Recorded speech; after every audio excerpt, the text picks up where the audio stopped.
Couple of years down the road, you get really into battle bots. Like the fucking robots people make. Yeah, and fight. So what happened was a few years down the road, you kind of weren't doing too well. All right, Uh, that tracks. you you had the chance to pitch uh, a series to HBO, and Yeah, you pitched them this series where basically it's so you pitch them this animated series where basically it's Beowulf, but he's got like a backwards hat and like sunglasses and a surfboard, or not a surfboard, but a skateboard. He does surf though. oh, good. Yeah. Beowulf. He surfs and skates. Yeah. And it's about him, fighting crime basically. And he lives in a place that you just call the city. And the Beowulf just goes around having adventures, some of them magical in nature, some of them, kind of more slice of life. But and you were gonna call it Beowulf 3000. That sucks. The What city. did He's it? just treading all over the city fighting crime. Yeah, and he's like, "Whoa, you better watch out, dude. Here comes Beowulf, man." He refers to himself in the third person. Sometimes, yeah. He can also his all other powers to like summon wolves out of nowhere, Plural. How many are we talking? however many you need. Oh, So you pitch it to HBO, Beowulf 3000, and they do not go for it. yeah. I mean, why would they? Why would they go for? I mean, Beowulf. An updated Beowulf is probably on the schedule somewhere, but not a fucking a bro Beowulf who fights It's crime. Beowulf with an attitude, you know? It's a Beowulf for the new generation is the tagline. That sucks. So your pitch is you're like, picture this. A man and woman are walking down the streets of the city. Even in broad daylight, they're not safe. This guy, like runs up behind him and grabs the woman's purse and like runs away. Unbeknownst to him, it has like an explosive in it. Why? Why is a woman carrying around an explosive in her purse? Self-defense. So he runs away with it, and then you're like, and then right when everyone thinks he's gonna get away, you hit him around the corner and smack hit in the face with a fucking skateboard. And then you describe who's standing in front of him. It's Beowulf. And you have this whole story arc planned about him adjusting to life in the year, 2027 or whatever.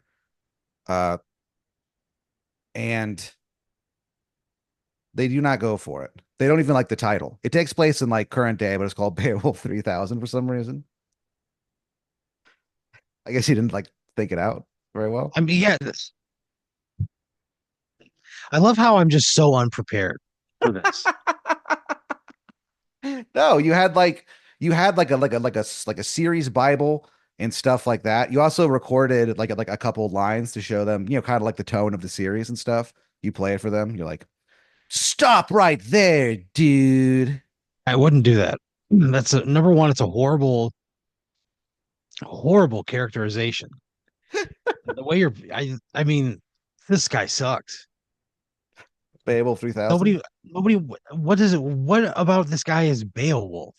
Like, So what he the? F fights, monsters sometimes, and it's Beowulf. It's Beowulf, except he's in like modern day. A guy woke up one day and suddenly remembered he was Beowulf. So it's a story of Beowulf in a modern setting, not the character Beowulf as an action adventure detective who skateboards all over the city and shreds waves Well, they in do his all that off. stuff. Yeah. And he's just like That he's like, fucking sucks, Pat. no way. Yeah, You think it's kind of cool, you know? no, no. Also, you when you were acting out the lines, you put on sunglasses and the backwards hat and stuff like that. I'm wearing sunglasses and a backwards hat. When you play Beowulf, yeah, Beowulf 2000. I mean,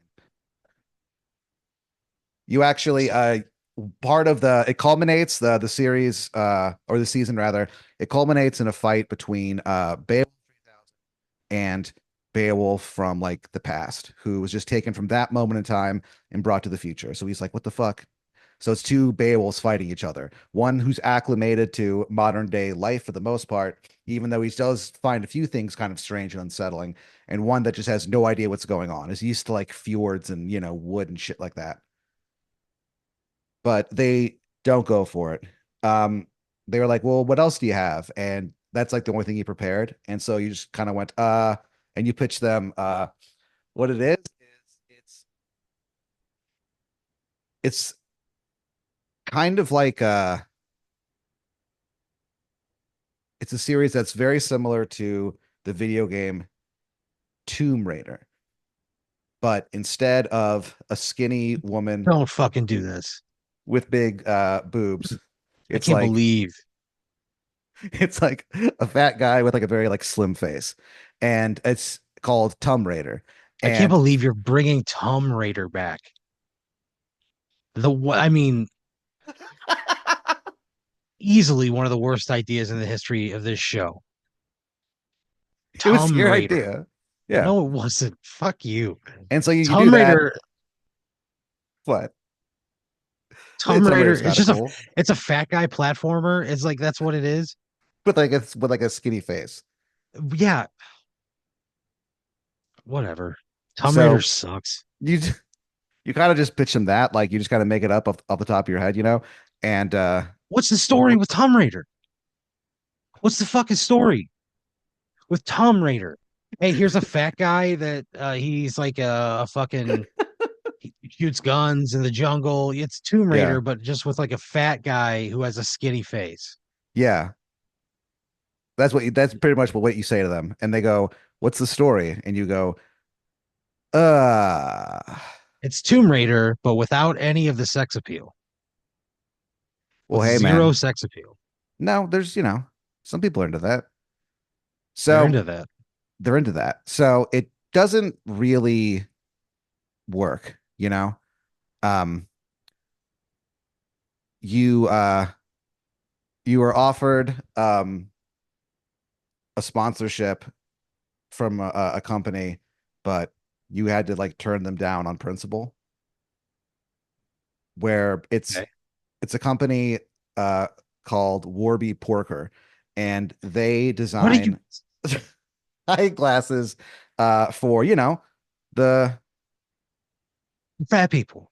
yeah, and they This is a offered very you. fat centric episode, and we're not even 10 minutes in. I'm very concerned.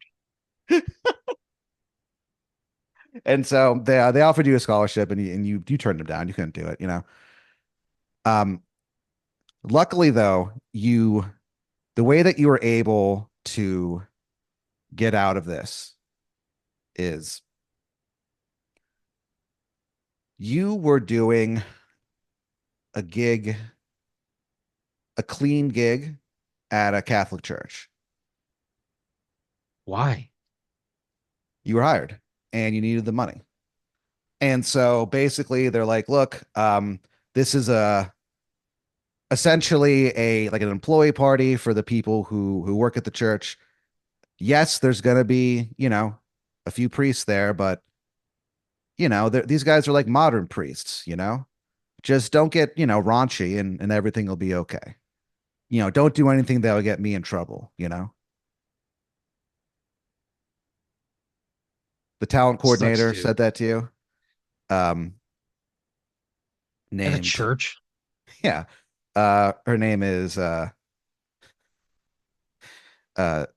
Jessica Lust. It's an unfortunate last name considering, Yeah, you know, her job. So you get hired, and you're like, you've definitely, done, you haven't done a gig in like a Catholic church before, but you have done gigs where, you're supposed to be, on the clean side, sure. you know how to do that stuff. Yeah, And you're like, you don't even have to change that much about your material necessarily. You just have to make sure to not like curse or, whatever. yeah. And so you're like, all right, yeah, cool. This is going to be fun. And so you, you walk up the steps of St. Tony's Catholic Church. St. Tony is the patron saint of pasta, Okay. and you are there to do your, to do your act. So you walk up the stairs, the doors are opened. You you walk through the vestibule, then into the church itself. And the second that you step into the church, suddenly, like, not an alarm goes off, but like something kind of like, wee, you know what I mean? Like, hey, everybody, like balloons start falling and stuff and confetti, and everyone's like, Celebratory. yeah, and everyone's like, what the fuck? And then you hear a voice go like, you're the 1 millionth person to walk into St. Tony's. It's a relatively newer church, and so the Has had a this million people walk through it? yeah, you're the millionth. And like a nun like runs up to you and like presents you like a one of those gigantic checks. The big check? Yeah, you get a it's this thing that they set up, and I guess they just kind of forgot about it, and no one's really sure exactly who set this up, but like, they have to keep their word. And so you get a check for $1 million. Right. I'll cash it immediately with no second thought. I don't care. That church should have thought, should have planned for that. Yeah, like, Yeah. Would you stay and still do the gig? So $200. yeah. But it would be all about how I just won $1 million. I'm making $1,200,000 on this at this gig tonight. That's what it Yeah. would be. That's what it would be about. And I would probably even like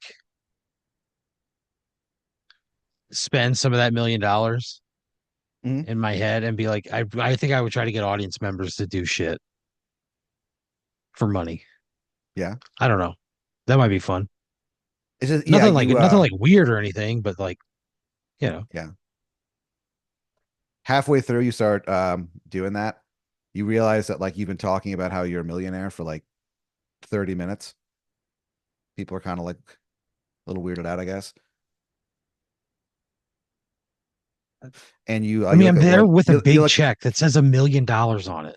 you look at one person, um, this woman,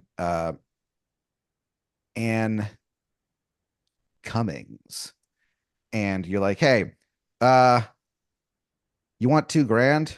Bark like a dog. And she I fucking wouldn't does. I wouldn't make people do that. I wouldn't be demeaning, but I think it as part of like a comedy show to give away hundreds of dollars for to people to I don't know. I'm not gonna try to do that shit.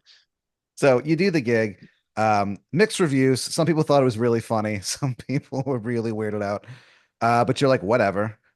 You go. There's actually a bank just around the corner where you can. It's an ATM you can drive up to and actually deposit one of those gigantic checks through it. Yeah, great.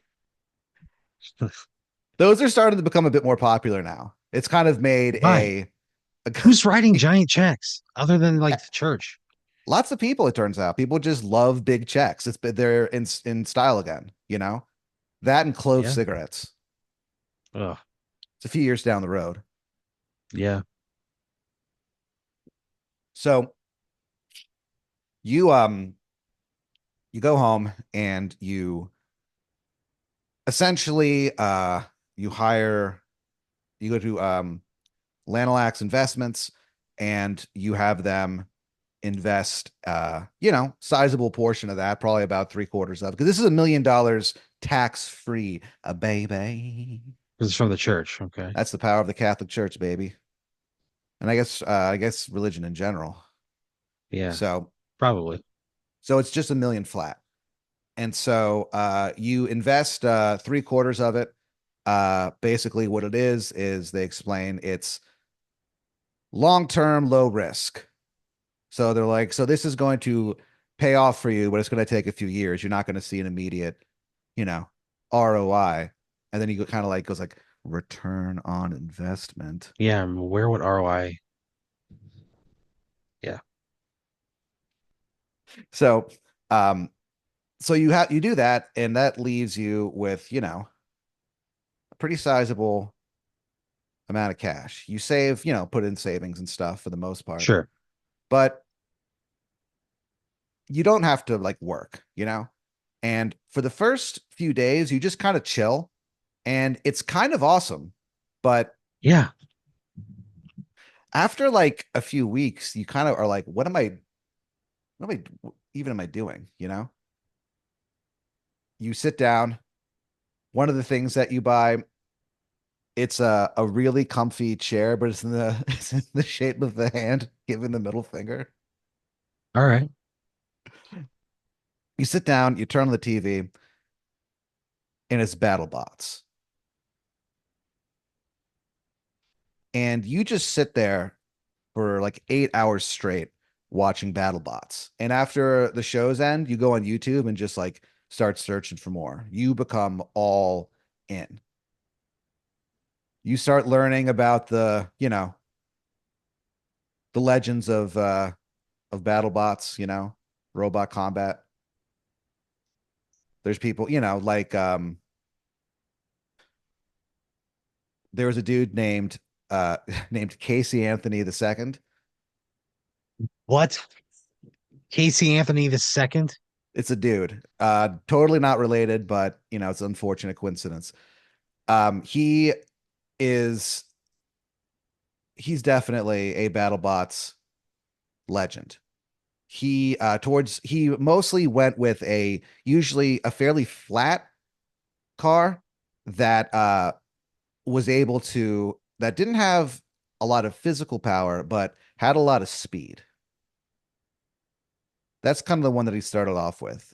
He named it he named it the Monad. Why would you invent a battle bot that is not going to be good at fighting? Because what it's good You at know, is it's good at handles.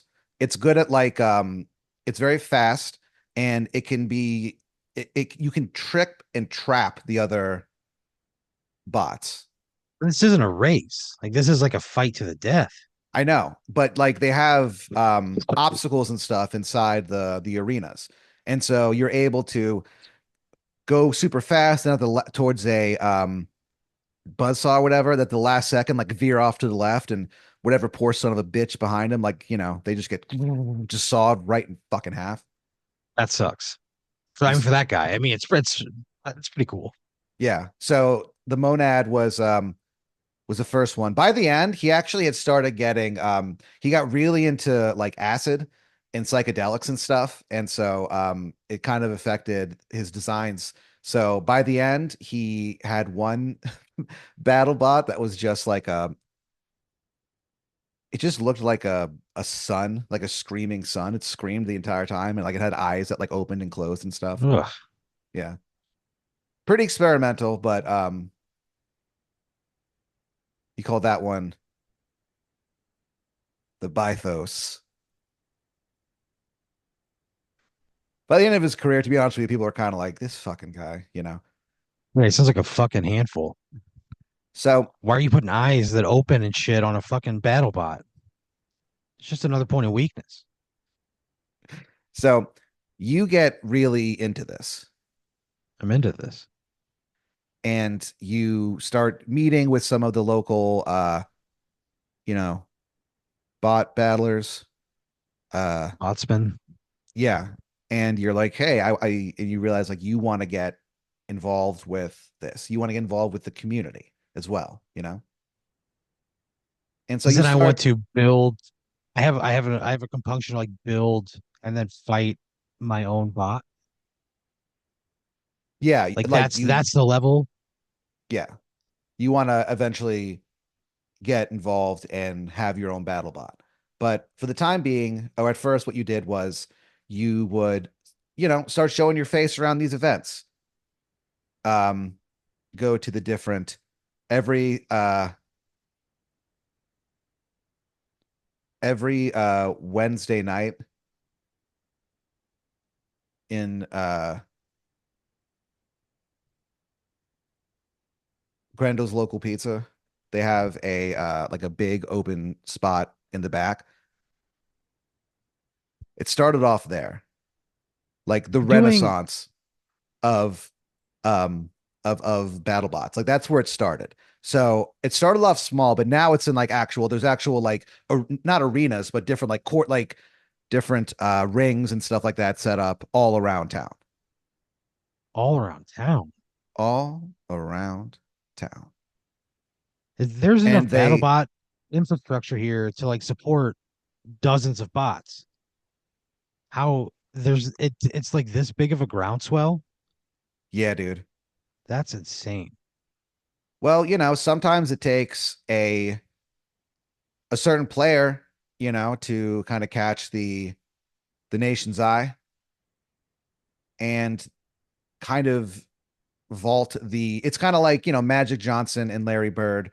They made, the NBA way more visible because they Sure, were like these flashy players, and had like a cool rivalry and stuff like that. And then Michael Jordan came around, you know what I mean? Like there's just certain what's her name? Caitlin Clark for the WNBA. There's certain people who are able to bring more eyes to a sport just by nature of how, famous and they are and how good they are, sure. And this happens with battle bots.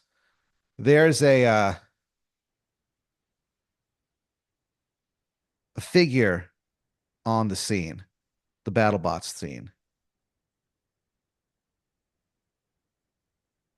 Not much is known about him because he's never shown his face.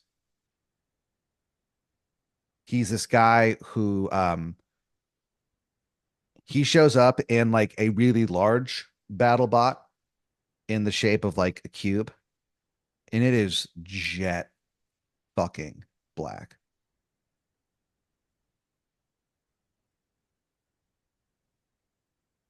It's As a big black cube.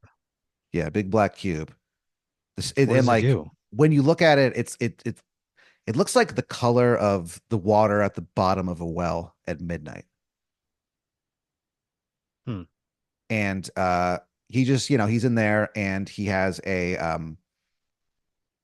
like a LED screen above him that like he communicates with. Oh, he doesn't speak. It's on a fucking like he's in Daft Punk or some shit. Yeah. And he has a battle bot of his own. That's just the one that he like walks around in or like moves around in. His battle bot is it's just like in the shape of like a phallus. It just like smacks things. Are there balls? Yeah, that's where like the jet power comes from. This is a jet powered dick and balls, and it's just blunt force dick and balls. Yeah. It's not like there's not like a blade or like electricity or anything or a saw. This is Yeah. just I have a jet powered dick and balls, and I'm gonna smash you with it. The guy he goes by the Knight's Sea. And he gets so many eyes on BattleBots that it starts to become way bigger than it ever was. So the guy leading the BattleBot revolution, his primary BattleBot is a giant dick and balls that again, the only thing it does is just blunt force trauma to other bots, right? Yeah. Just so how is it like painted and stuff to make it look like a dick and balls? Like, So that's the thing. He's able to get away with it because it's not painted up like that. but when It's you look at clearly. it, it clearly it has to be, you know? Okay, gotcha. So it's not like there's like a defined head and like a No, vein. no, not really. Okay. Look like you're gonna Eventually, make a sculpture of a dick and balls, but like you just started, you know, like a couple yeah. hours ago. So you start, showing your face How big is around the it? scene. Um, From tip to taint. oh, like it's probably about like a foot and a half tall. Okay, so wait, this the way this thing maneuvers around the battlefield. You said it's a foot tall, which in my mind means its orientation is that it's up and it's Yeah, like it's riding on the balls. yeah. Okay, okay. For some reason, I thought it was laying down flat It like a can do that. I mean, Batmobile, it has that ability. It's fairly maneuverable. So but it's it not. can, That's but not how it. primarily it's That's it's not. up, yeah. And what? And it just like smashes into things. And every time it hits anything, uh it makes a sound. It goes boing. Oh no!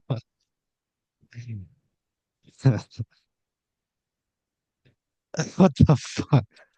So you start getting very into like building your own battle bot, you know? Yeah. You invest some money into it How and much?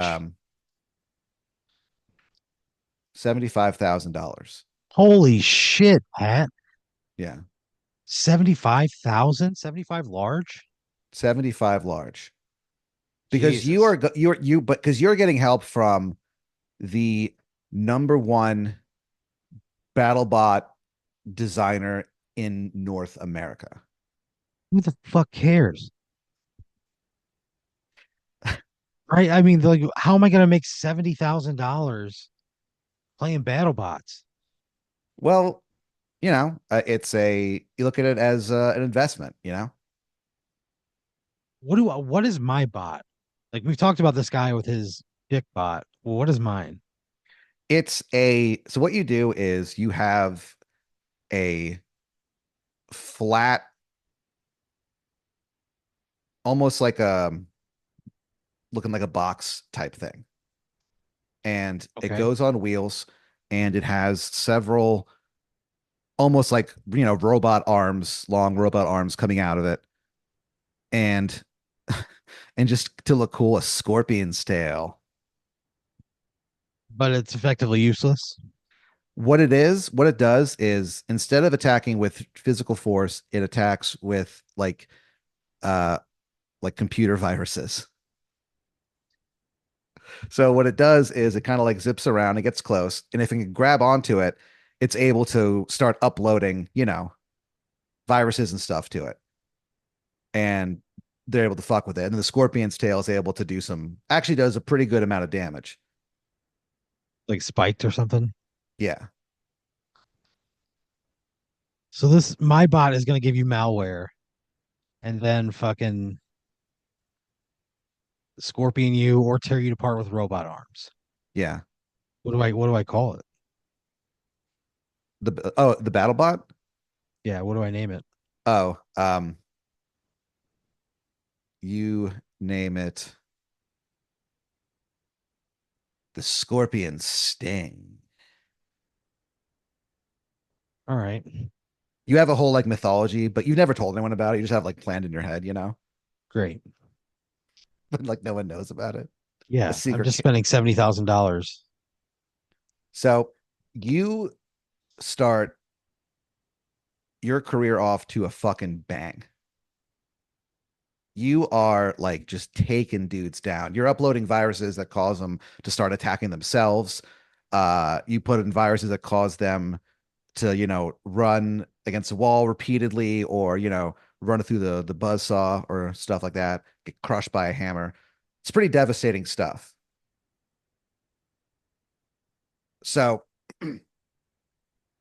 you get to but you keep having these like weird dreams. That's the only kind of weird thing about this, What the or fuck? unpleasant.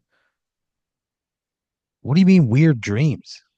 So you fall asleep and you dream of being like among the clouds, and hiding inside of a cloud. You can only just see like the vague outline of a shape. You can't really tell what it is.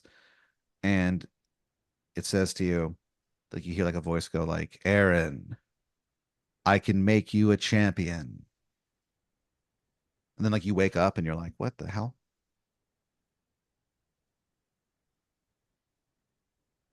And so the night before the championship, you're going up against this guy. He is a legit mad scientist. He used to do Yeah. like he's a reformed guy. He used to do like, evil science-based crimes and stuff, but he's reformed and now part of his, recovery is he does battle bots now. His All name right. is his name is Dr. Mitch Payne.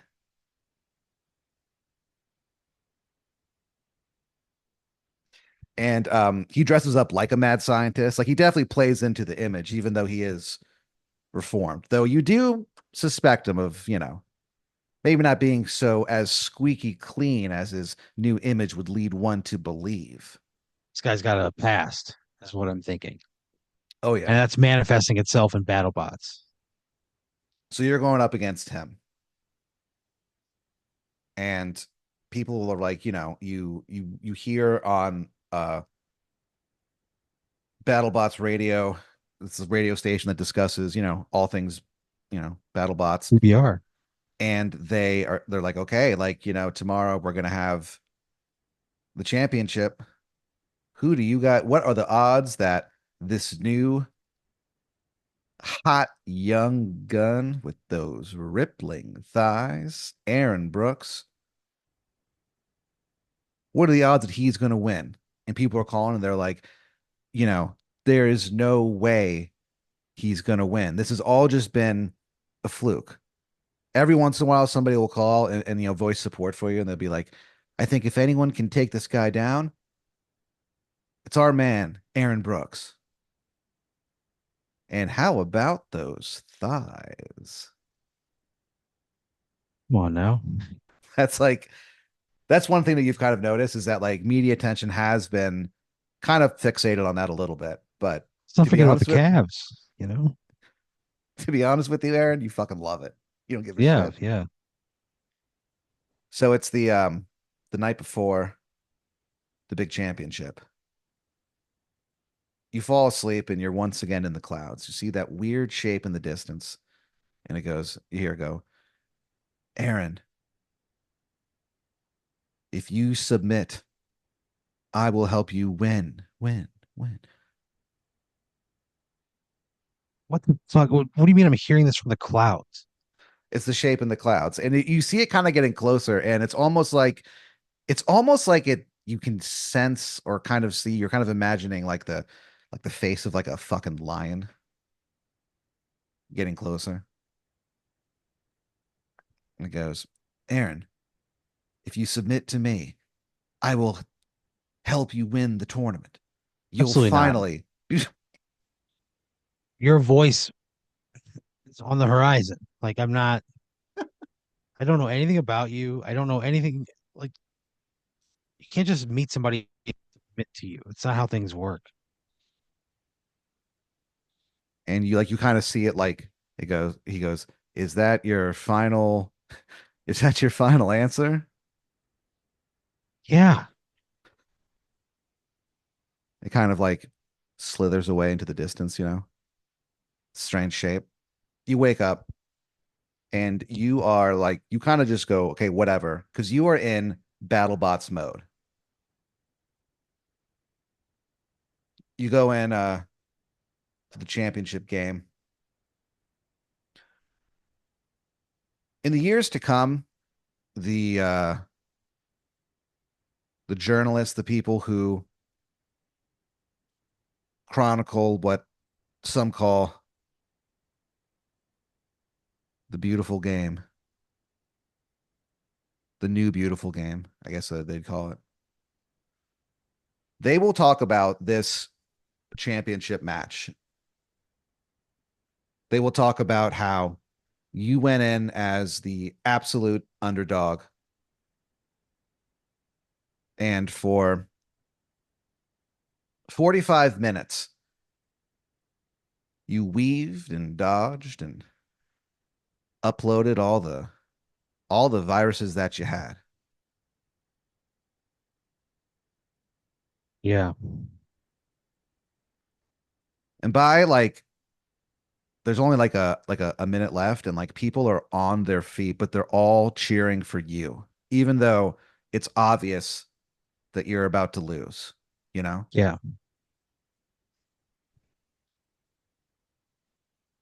And you look up into like the crowd, and you see like a little kid looking at you with just hope in his eyes. And he goes, "Do it, Aaron." Thanks, kid. And you're like, super reinvigorated or whatever. So you head towards him, and you flick that scorpion tail at him, just going, you know what? If I'm going down, I'm going down swinging. I'll be your number one with a bullet, you know? Yeah. And your scorpion tail slices through the air towards it.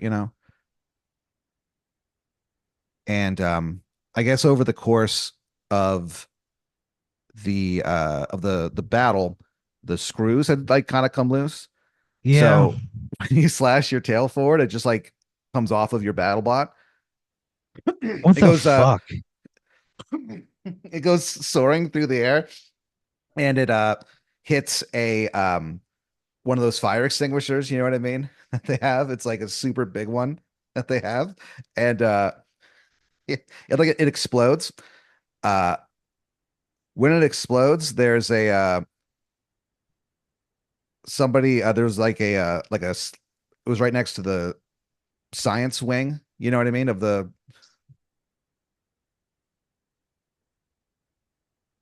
Yeah. so Right by the science wing. where like there's like you have like chemists and people repairing stuff, the bots and stuff. There's all these like chemicals Yeah. there, and so when it explodes, the chemicals mix together and it explodes. Jesus Christ, Pat.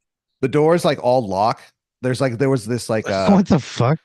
yeah, that honestly couldn't be blamed on you. That was just something that happened, and the entire place burns down.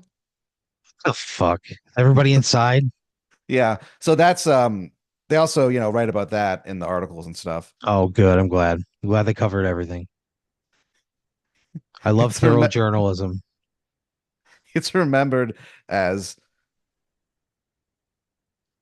Aaron's folly. Great. Fuck this. If only you submitted. Yeah, if only I was submitted. If I had $250,000 cash. Why am I spending 70,000 bucks on a fucking robot? Because you really like it. And then by Yeah. accident, you killed 300 people. Jesus Christ. All right, whatever. That sucks.